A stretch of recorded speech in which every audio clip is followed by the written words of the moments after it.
خدا ایک شخص کو چنتا ہے اور اس سے کلام کرتا ہے جس کی عمر تقریباً 117 برس ہو چکی، اور اسے کہتا ہے کہ اچانک سے کہ تیرا جو اکلوتا اور پیارا بیٹا یعنی اسحاق ہے جسے تو بہت پیار کرتا ہے، اس کو لے، اور جس جگہ پر میں تجھے لے کر جاؤں گا یا جو جگہ میں تجھے دکھاؤں گا وہاں پر جا کر اسے میرے لیے سوختنی قربانی کے طور پر گزران۔ 117 برس کا باپ ہے، ایک ہی بیٹا ہے، اکلوتا بیٹا۔ یہ لفظ ہم نے انتہائی اہمیت کا حامل ہے، اکلوتا، ہم نے اسے یاد رکھنا ہے۔ درست۔ تو اکلوتا بیٹا ہے، اسے لے جا اور اسے قربانی کے لیے نظر کر دے۔ وہ بغیر چوں چراں کیے وہ بزرگ شخص اٹھتا ہے اور صبح سویرے جو ہے وہ اپنے ساتھ نوجوانوں کو، جو خادم تھے اس کے نوکروں کو لیتا ہے، اور اپنے بیٹے کو جو 17 برس کا لڑکا ہے، اور وہ چل پڑتا ہے۔ تو ان ماں باپ پر کیا گزری ہوگی ہم یہ بھی سمجھ سکتے ہیں، لیکن اب ان کے دل میں یہ ڈر خوف نہیں ہے۔ تو 3 دن کا سفر انہوں نے کر لیا تو خدا نے انہیں وہ دور سے جگہ دکھائی کہ اب جو ہے وہ تم نے اس پہاڑ پر جا کر قربانی کرنی۔ تو تب ابراہم رکا، اس نے اپنے نوکروں سے کہا کہ تم گدھے کے پاس ٹھہرو، ہم جائیں گے، میں اور میرا بیٹا جائیں گے، اور پھر خدا کو سجدہ کر کے واپس آئیں گے۔ واپس آئیں گے، پلورل کی بات کرتا ہے، جمع کا صیغہ استعمال کر رہا ہے۔ درست۔ تو یہ بزرگ ہستی کو کیا چیز کا جو ہے وہ اندازہ ہے، کیا جو ہے وہ ان کے دل میں بات ہے یا کیا سوچ ہے کہ انہیں پتہ ہے کہ جو ہے وہ ہم واپس آئیں گے۔ وہ تو اسے جلانے کے لیے بیٹے کو لے کے جا رہا ہے، اس نے تو اکیلے واپس آنا ہے، لیکن وہ یہاں پر آ کر سوال کرتا ہے، اسے تھوڑا سا اندازہ ہے، پورے طور پہ اسے یقین نہیں ہے کہ میں نے ہی قربان ہونا ہے، صرف تھوڑا سا اندازہ ہے۔ تو تب کیا ہے، وہ جب آگے چل پڑتے ہیں، لکڑیاں اٹھا کر وہ لڑکے کے اوپر رکھوا دیتا ہے، اس کے کندھے پہ رکھوا دیتے ہیں کہ لڑکا اٹھا لے لکڑیاں، اور چل پڑتے ہیں۔ اسحاق نے لکڑیاں اٹھا لی ہیں اور آگ پکڑ لی ہے باپ نے، اور چل پڑے ہیں۔ تو بیٹا باپ سے پوچھتا ہے کہ اے باپ، تو وہ یہ کہتا ہے کہ ہمارے پاس آگ اور لکڑیاں تو ہیں، مگر قربانی کے لیے برا کہاں ہے؟ تو ابراہیم کا جواب یہ ہے کہ خدا قربانی کے لیے آپ مہیا کرے گا۔ آمین۔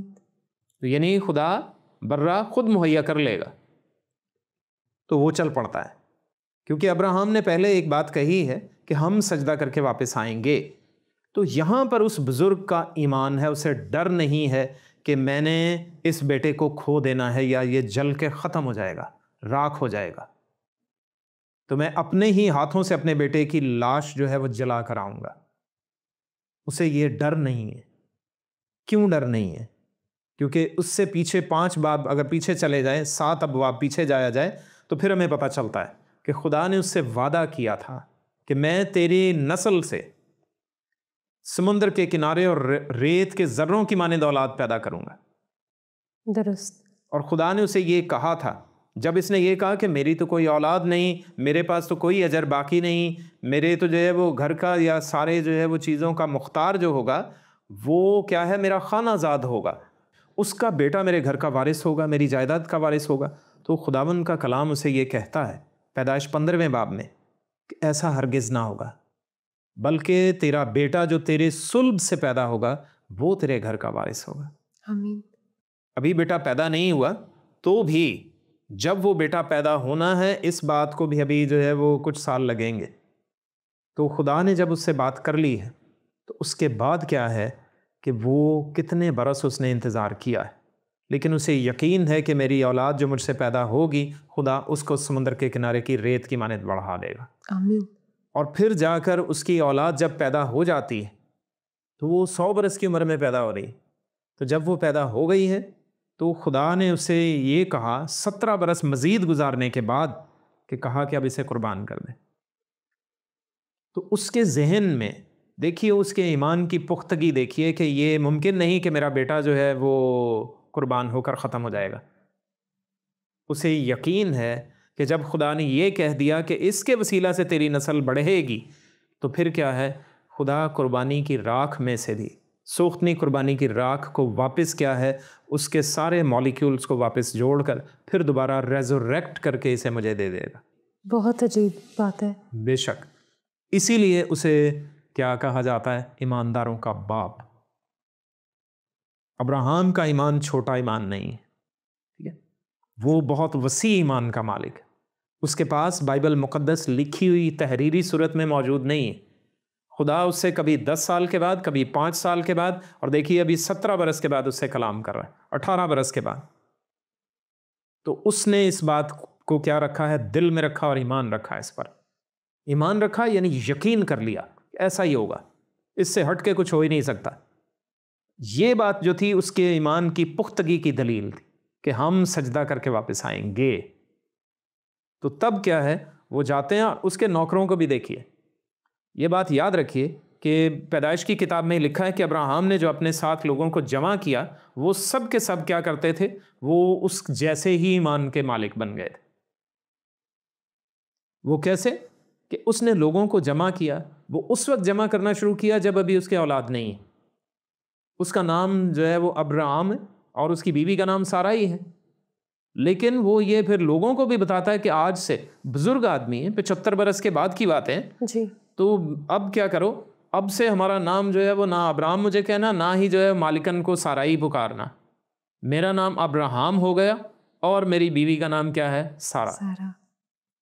جی مالک ٹھیک ہے، لیکن آپ نام کیوں بدل رہے ہیں؟ پورے علاقوں میں مشہور آپ کا نام. اس لیے بدل رہے ہیں کیونکہ میرے خدا نے، میرے مالک نے کہا ہے کہ تمہارا نام آج سے یہ ہوگا. اس وجہ سے تم میرے ساتھ ہو، تم مجھے مالک کہتے ہو، تو جس کو میں مالک کہتا ہوں مجھے اس کی بات ماننی ہے کیونکہ تم میری بات مانتے ہو. تو وہ صوبے دار والی بات یاد آتی ہے مجھے. درست. ٹھیک ہے، میں ایک سے کہتا ہوں آ تو وہ آتا ہے، جانے کو کہتا ہوں تو جاتا ہے. تو پھر تو اگر بیماری سے کہے گا تو نہیں جائے گی. تو اسی طرح سے ابراہیم نے بھی یہ بات اپنے لوگوں میں راسخ کر رکھی. تو جب وہ خادموں کو چھوڑ کے جاتا ہے تو انہیں یہ کہتا ہے کہ واپس آئیں گے. اوکے، ان کا جواب ہے ٹھیک ہے.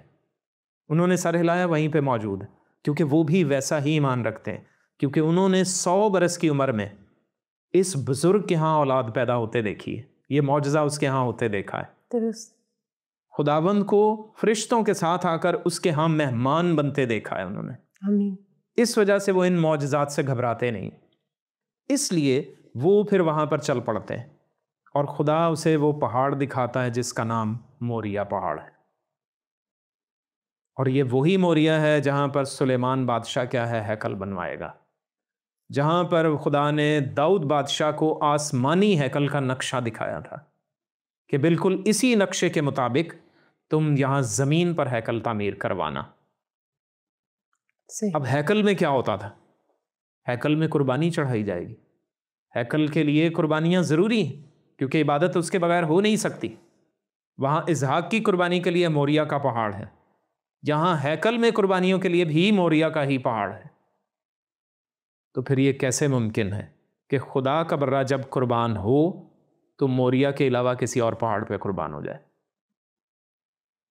بالکل نہیں ہو سکتا. کیوں؟ کیونکہ اس سے پیشتر، ابراہیم سے پیشتر بھی قربانیاں اسی موریا پہاڑ پر ہوتی تھیں. دیجیے اب ہمارے پاس اس چیز کا کیا ثبوت ہے؟ تاریخ اس بات کی گواہ ہے، کیونکہ خدا نے لکھا ہے پیدائش کی کتاب کے 3 باب میں، جب آدم اور حوا کو باغ عدن سے نکالا تو مشرق کی طرف کیا کیا؟ 16 زن تلوار اور کروبیوں کا پہرا لگوا دیا. 16 زن تلوار اور کروبیوں کا پہرا لگوا دیا مشرق کی جانب. تو جب ہم تواریخ کی کتاب پڑھتے ہیں، اس کے 6 اور 7ویں باب کو پڑھیں، دوسرا تواریخ 7واں باب 6 باب، تو اس میں لکھا ہے کہ ہیکل کا رخ جو تھا، اس کا دروازے سے انٹرنس جو ہوتی تھی وہ مشرق کی طرف تھی اور اسی حصے میں قربانیاں ہوتی تھیں. اب اس وجہ سے اب باغ عدن میں بھی دیکھیے کہ وہاں پر جب خدا نے باغ عدن سے ان کو نکالا ہے تو مشرق کی طرف نکالا، اور وہاں پر کیا ہے؟ اس کے داخلے پر، اس رستے پر جو زندگی کے درخت کی طرف جاتا تھا، حیات کے درخت کی طرف جو رستہ تھا، اس درخت کا رخ بھی جو تھا وہاں پر کیا ہے؟ مشرق کی جانب تھا. اور خدا نے وہاں پر کیا کیا؟ پہرا لگوا دیا کروبیوں کا اور 16 زن تلوار کا. اب 16 زن تلوار کو ہم دیکھتے ہیں بعد میں، لیکن پہلے کروبی جہاں پر موجود ہیں وہاں خدا کی حضوری ہے. ہم مزامیر میں بھی پڑھ سکتے ہیں، اور حزقیل پہلے باب میں بڑی وضاحت سے دیا گیا. 5ویں آیت سے اگر ہم شروع کریں 14ویں آیت تک، خداوند کی حضوری وہاں موجود ہے. خدا کے تخت کی موجودگی کا اظہار ہے وہ، درست. اس سے ہٹ کے وہ کہیں نظر نہیں آتے. اس کا مطلب کیا ہے؟ ہیکل کے اندر جب وہاں پر کفارہ گاہ یا عہد کا صندوق ہے، وہاں پر بھی کروبی موجود ہیں ڈھکنے کے اوپر، وہاں پر بھی قربانی کا خون چھڑکا جاتا ہے، اور جو درمیان میں جو سب سے اہم چیز تھی، وہاں پر انٹرنس کے لیے پاک ترین مقام میں یا پاک ترین مکان میں داخل ہونے کے لیے وہاں پر پردہ تھا، جس کی اونچائی 60 فٹ ہے، جس کی چوڑائی 4 انچ سے 6 انچ کے درمیان جو ہے بتائی جاتی ہے، 4 انچ بتائی جاتی ہے۔ تو وہ اس کو ہٹانا جو ہے عام انسانوں کے بس کی بات ہی نہیں تھی۔ تو وہ کیا ہے، اس کے اوپر بھی کروبی بنے ہوئے تھے، اور وہ کیا کر رہے ہیں، وہ اس کی حفاظت کر رہے ہیں، جو اسی چیز کی نشانی تھی کہ وہ جو باغ عدن کا دروازہ ہے اس کی حفاظت ہو رہی ہے، یہاں پر بھی اسی دروازے کی حفاظت ہو رہی ہے، خدا کے تخت کے سامنے موجود ہیں وہ کروبی۔ تو یہ چیز جو علامت ہے، سال میں ایک بار یہاں پر کیا ہے، وہ جاتے ہیں، کاہن جاتے ہیں، جو سردار کاہن ہے وہ ایک ہی بار جائے گا۔ باغ عدن میں وہ انٹرنس بند کر دی گئی، ان کا داخلہ بند کر دیا گیا، لیکن جو بزرگ تھے، جو آدم اور اس کی نسل ہے، آدم سے سیت، انوس، کنان، یہ سب، مہللیل، یارد، ہنوک، متوسلا، ان سب کی بات کرتا ہوں، اور وہ اس کے جو پہلے دونوں بیٹے تھے، قائن اور حابل، وہ دونوں بھی قربانی کرتے ہیں۔ تو قربانی کس جگہ کی جاتی ہے، بائبل اس کے بارے میں ہمیں نہیں بتا رہی کہ جگہ یا مقام کیا تھا، لیکن وہ ہمیں، اگر ہم بائبل مقدس کے ان تمام واقعات کو آپس میں لنک کریں تو ثبوت یہی ہے کہ وہ کوہ موریا ہی تھا جہاں پر وہ قربانی چڑھاتے تھے، یعنی باغ عدن کوہ موریا پر تھا، صحیح، کہیں اور نہیں تھا۔ میسوپوتامیہ کا نظریہ بڑا پرانا ہے، لیکن ایکچولی وہ درست نہیں ہے، کیونکہ اس میں بہت سی چیزیں اس میں فٹ نہیں ہوتی، کیونکہ وہاں پر قربانیوں کا، خدا کی حضوری کا یا ہیکل کے بننے کا کوئی ثبوت نہیں۔ تو اس وجہ سے یہ کوہ موریا، یعنی جہاں پر کوہ سیون ہے، جہاں ہیکل بنوائی گئی، کیونکہ بعد میں بھی قربانیاں ادھر ہی ہوتی رہیں، تو شروع سے قربانیاں وہیں پر ہی ہوتی تھیں، تو خدا نے اس چیز کا انتظام وہاں پر پہلے سے کر رکھا تھا۔ تو آدم سے لے کر نوح تک، اور نوح کے بعد اس کے بیٹوں کو، اور بیٹوں سے لے کر ابراہام تک، ان سب کو پتا تھا کہ کوہ موریا وہ مقام ہے جہاں پر خدا کی حضوری ہے، جہاں پر خدا قربانیاں پسند کرتا ہے۔ صحیح۔ باغ عدن میں وہ رستہ انسان کے گناہ کے باعث بند ہو گیا، زندگی کے درخت تک۔ خدا نے ہیکل بنوائی یہ دکھانے کے لیے کہ سال میں ایک بار تمہیں انٹرنس ملے گی، یوم کفارہ پر، اور وہ بھی باغ عدن کی علامت تھا۔ وہاں پر زندگی کا درخت بھی بنا ہوا تھا، وہاں پر درخت بنے ہوئے تھے، اس پردے کے اوپر بھی، ہیکل کی دیواروں کے اوپر بھی درخت بنے ہوئے تھے، جو ہے مختلف طرح کے، زیتون کے درخت ہیں، کھجور کے درخت ہیں، تو وہ اسی چیز کی علامت تھے۔ صحیح۔ اور اصل جو پاک ترین مکان تھا وہ اندر تھا، وہاں عہد کا صندوق پڑا ہوا تھا، جو خدا کے تخت کا اظہار تھا، اور نہ صرف خدا کا تخت بلکہ اس کا ججمنٹ سیٹ بھی ہے، اس کی عدالتی کرسی کا بھی جو ہے وہ مظہر تھا۔ اس کے علاوہ اس کا رحم گاہ کہلاتا تھا، وہ کفارہ گاہ کہلاتی تھی۔ تو وہاں سے انسان کا کفارہ مکمل ہوگا، کیونکہ قربانی کا خون وہاں پر پیش کیا جائے گا، وہاں سے ہی عدالت ہوگی، وہاں سے ہی جرائم کی معافی ہوگی، گناہ کی معافی وہیں سے صادر ہوگی۔ تو یہی چیز تھی کہ سال میں ایک بار قربانی ہو، لیکن وہ موریا کے پر ہونا ضروری ہے، کوہ موریا پر قربانی کا ہونا ضروری ہے۔ اور بالآخر خدا نے مختلف قربانیوں کے وسیلے سے اظہار کیا کہ میں یہیں پر قربانیاں پسند کرتا ہوں۔ صحیح۔ اور خدا نے جب وہ اسحاق سے کہا کہ خدا آپ اپنے لیے قربانی کا برہ مہیا کر لے گا، تو اس کا جواب یوحنا کی انجیل پہلے باب کی 29ویں آیت میں یوحنا استباغی دیتا ہے، جان دا بیپٹسٹ اس بات کا جواب دیتا ہے، یعنی اسحاق کے سوال کا جواب وہ کئی صدیوں کے بعد، تقریباً 2000 سال کے بعد یوحنا استباغی اسے جواب دیتا ہے۔ وہ دیکھو خدا کا برہ جو دنیا کا گناہ اٹھا لے جاتا ہے، اور یہ وہی خدا کا برہ ہے جسے یوحنا استباغی نے خدا کا برہ کہا تھا، درست، اور اس کا نام یسوع مسیح ہے۔ آمین۔ وہ اس کا اکلوتا بیٹا ہے، میں نے شروع میں کہا کہ اکلوتے کو یاد رکھنا، درست، وہ اکلوتا بیٹا ہے، یہاں یہ بھی اکلوتا بیٹا ہے، وہ انسان کا بیٹا ہے، اکلوتا بیٹا ہے، ایک بزرگ ہستی کا، لیکن یہاں پر خدا کا اکلوتا بیٹا ہے، یوحنا 3:16۔ جب ابراہیم اس پر چھری چلانے ہی لگا تو خداوند کا فرشتہ یعنی خدا نے اسے روک دیا کہ ایسا مت کر، میں نے جان لیا کہ تو نے میری بات مانی، میں نے جان لیا کہ تو نے میری بات مانی، یعنی مجھ پر ایمان رکھا، اس لیے میں تجھے بے حد برکت دوں گا، بلکہ لکھا ہے میں برکت پر برکت دوں گا۔ اور پھر خدا الفاظ چینج کرتا ہے، تیری نسل کے وسیلے۔ وہاں پہ اردو میں تو ہم پڑھتے ہیں کہ تیری نسل کا ورڈ آ گیا، لیکن انگریزی میں اگر ہم پڑھیں تو تھرو دائی سیڈ یا تھرو یور سیڈ، یعنی ایک شخص آئے گا جو تیری نسل کے وسیلے دنیا کی سب قومیں اس کے وسیلے برکت پائیں گی۔ تو خدا نے کہا اسحاق انسان ہی ہے، اگر یہ قربان ہوتا ہے تو تیرا اکلوتا قربان ہوگا، لیکن یہ گناہ نہیں اٹھا سکتا۔ پھر یوحنا اس سے باغی آگے چل کے یہ نہیں کہہ سکتا کہ خدا کا برا جو دنیا کا گناہ اٹھا لے جاتا ہے، اور یہ کسی کا گناہ نہیں اٹھا رہا، یہ تو اپنے ہی گناہوں کا بوجھ اٹھائے گا، اور اس کے گناہوں کا بوجھ بھی میں اس پر لا دوں گا جو اس لکڑی سے، ان لکڑیوں سے کہیں بھاری صلیب اٹھائے گا، جو لکڑی کی صلیب ہوگی، وہ بھی گلگتا۔ جو گلگتا ہے یہ پہاڑی کوہ موریا کی پہاڑی، یہیں پر قربانیاں زیادہ ہوتی تھیں، اور اسی پر یہ لے کر جائے گا۔ اسے میں نے پہلے ہی بتا دیا ہے کہ وہ کیا کرے، وہ موریا پر جائے، صلیب اپنی اٹھا کر لے کر جائے، اور اس کا باپ اس کے ساتھ ہے، خدا باپ جو اسے قربان کرنے کو تیار ہے۔ اور اس نے بھی پہلے سے کہا ہے عبرانیوں کے خط میں، تو نے قربانی اور نظر کو پسند نہ کیا، تو نے میرے لیے ایک جسم تیار کیا یا بدن تیار کیا، تو میں نے کہا دیکھ میں آیا ہوں۔ کتاب کے ورقوں میں لکھا ہے، یعنی تمہاروں میں لکھا ہے، تو وہ کیا ہے؟ پیدائش کے تمہاروں میں لکھا تھا کہ تو نے میرے لیے ایک جسم تیار کیا ہے، تو وہ آیا ہے اور قربان ہونے ہی آیا ہے۔ اس وجہ سے اس کی مصلوبیت جو تھی وہ بے حد ضروری تھی تاکہ دنیا کا گناہ اٹھا لے جائے۔ اسحاق کی قربانی کا مکمل جو ہے وہ اصل حقیقت اس کی پیش کر سکے۔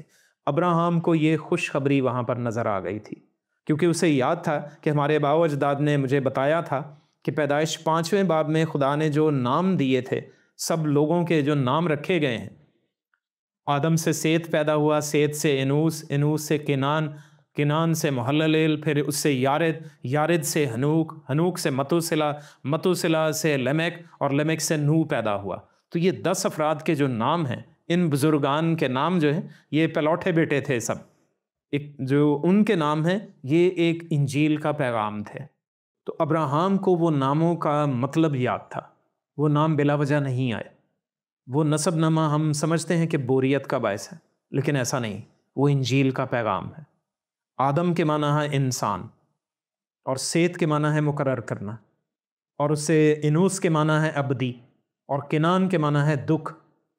اس کے معنی یہ بن گئے کہ آدمی نے اپنے لیے ابدی دکھ مقرر کر لیا۔ آدم، سیت، انوس، کنان، اس کے معنی یہ بن گئے کہ آدمی نے اپنے لیے ابدی دکھ مقرر کر لیا، لیکن اس سے پھر محللیل بیچ میں آ گیا۔ ایل کے معنی ہے خدا، اور محلل کے معنی ہے اسی سے ورڈ حلل ہے، اسی سے ورڈ ہاللویہ ہے، اسی سے ورڈ ہللیہ ہے، جس کے معنی ہے جس کی تعریف ہو، خداوند کی تعریف ہو۔ تو محللیل کا مطلب ہے مبارک یا تعریف والا خدا، ٹھیک ہے، یا تمجید کیا گیا خدا۔ تو پھر کیا ہے محللیل؟ یعنی بیچ میں اچانک خدا آ گیا ہے، مبارک خدا بھی ہم اسے کہہ سکتے ہیں۔ آدمی نے اپنے لیے دکھ مقرر کر لیا، ابدی دکھ، مگر مبارک خدا، اور محللیل سے پیدا ہوتا ہے یارد، عبرانی زبان کا لفظ ہے، اس کے معنی ہے اتر آنا، وارد ہونا۔ تو محللیل اتر آئے گا، مبارک خدا اتر آئے گا۔ اور ہنوک کے معنی ہے جو اس سے پیدا ہوا، اس کے معنی ہے روشنی یا تعلیم، یعنی مبارک خدا اتر آئے گا اور نور کی تعلیم دے گا، روشنی کی تعلیم دے گا۔ اور اس سے پیدا ہوا متوسلا۔ متو ورڈ جو ہے وہ موت سے آتا ہے، جو عبرانی زبان کا لفظ ہے، اور سلا کا مطلب ہے اس کی، تو متوسلا کا مطلب بنا اس کی موت۔ کس کی موت؟ محللیل جو مبارک خدا جو اتر آئے گا، نور کی تعلیم دے گا، اس کی موت۔ آدمی نے اپنے لیے ابدی دکھ مقرر کر لیا، مگر مبارک خدا اتر آئے گا اور اس کی موت۔ لمک کے معنی ہے ظاہر کرے گی۔ کیا چیز ظاہر کرے گی؟ نو۔ نو کا مطلب ہے ہمیشہ کی خوشی اور راستہ بازی۔ تو یہ انجیل کا پیغام جو تھا ابراہم کو پتا تھا ہمارے آباء و اجداد کے ناموں کے ساتھ جڑا ہوا ہے، تو خدا خود اتر آئے گا اور اس کی موت ہمارے لیے کیا مہیا کر دے گی؟ ہمیشہ کی خوشی اور راستی۔ اس وجہ سے وہ اسحاق کو قربان کرنے سے نہیں ڈرا، کیونکہ اسی خدا نے جو اتر آنا تھا اس نے وعدہ کیا تھا کہ تیری نسل کے وسیلے میں دنیا کو برکت دوں گا، اس لیے وہ ایمان رکھتا ہے، اور اس کا بیٹا پھر کیا ہے، وہ بھی اس بات پر یقین رکھتا ہے۔ اور آخر کار اسے جب پتہ چل گیا کہ خدا نے اسے قربان نہیں ہونے دینا، تو ساری انجیل کا پیغام اسے سمجھ میں آ رہا تھا۔ اور یوحنا 8ویں باب میں خداوند یسوع کیا کہتا ہے؟ ابراہم میرے دن کو دیکھنے کا مشتاق تھا، اور لکھا ہے پھر آگے، اس نے دیکھا اور خوش ہوا، اس نے دیکھا اور خوش ہوا۔ تو یہ وہاں پر اس نے یہ ساری پکچر دیکھی، یہ ساری صورتحال اپنے بیٹے کی قربانی کے واقعے کے دوران دیکھی، یہ سمجھا ہے وہ، اور خدا نے شاید اس سے مزید جو ہے وہ کیا کیا سمجھایا ہے وہ لکھا تو نہیں ہے، لیکن ہم سمجھ سکتے ہیں کہ بہت کچھ سمجھایا، اور اسے خوشخبری سنا دی گئی۔ غلطیوں 3 باب میں یہ بھی لکھا ہے۔ تو پھر یہ خوشخبری جو تھی وہ اس ہستی میں پوری ہونی تھی جس نے اس کے بھی 2000 سال کے بعد آنا تھا، خدا کا برہ بننا تھا، اور جس نے اس پر ایمان لانا تھا وہ ہلاک نہ ہو بلکہ ہمیشہ کی زندگی پائے۔ تو اسحاق کی جگہ مسیح کی قربانی کیا تھی؟ وہ اہمیت کی حامل ہے، وہ ضروری تھی، کیونکہ اس پر ایمان لانے کے وسیلہ سے ہمیشہ کی زندگی تھی، اس پر ایمان لانے کے وسیلہ سے ہم خدا کے فرزند بنتے ہیں۔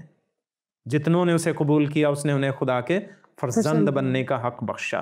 اور یہ جغرافیائی لحاظ سے، جغرافیکل سائنس کے اعتبار سے موریہ کی قربانی جو تھی وہ انتہائی اہم تھی، کیونکہ باغ عدن سے لے کر مسیح کی قربانی تک وہ ایک ہی جگہ پر قربانیاں ہونا ضرور تھیں۔ اگر وہ حتمی قربانی یعنی مسیح کی قربانی وہاں پر موریہ پر نہ ہو تو پھر کیا ہے، وہ خدا کا نظام جو ہے وہ پھر صحیح نہیں بیٹھتا۔ اور یہ خوشخبری کوہ موریہ سے ہی آنی تھی کہ مسیح مصلوب ہو گیا، وہ مر گیا ہے، لیکن وہ مرا ہی نہیں رہا۔ ہم یہ یقین رکھتے ہیں کہ جیسے اسحاق کو بچا لیا گیا ویسے ہی اس سے کہیں بڑھ کر اسے تو مرنے ہی نہیں دیا گیا، لیکن یہ قربان ہوا، مر گیا، لیکن پھر جی بھی اٹھا ہے۔ آمین۔ ہم اس بات پر ایمان رکھتے ہیں اور یہی ثبوت بھی ہیں۔ بہت شکریہ پاسٹر صاحب، آپ نے بہت خوبصورتی سے ایک منفرد انداز میں خداوند یسوع مسیح کی صلیبی موت کا ایک اور پہلو ہم سے شیئر کیا، ہم آپ کے شکر گزار ہیں۔ Thank you sister. ویورز، امید ہے آج کا پروگرام آپ کو پسند آیا ہوگا اور آج آپ نے ایک اور نیا پہلو سیکھا ہے۔ اپنی آراء سے ہمیں ضرور آگاہ کیجیے، دیکھتے رہیے پروگرام ناقابل یقین۔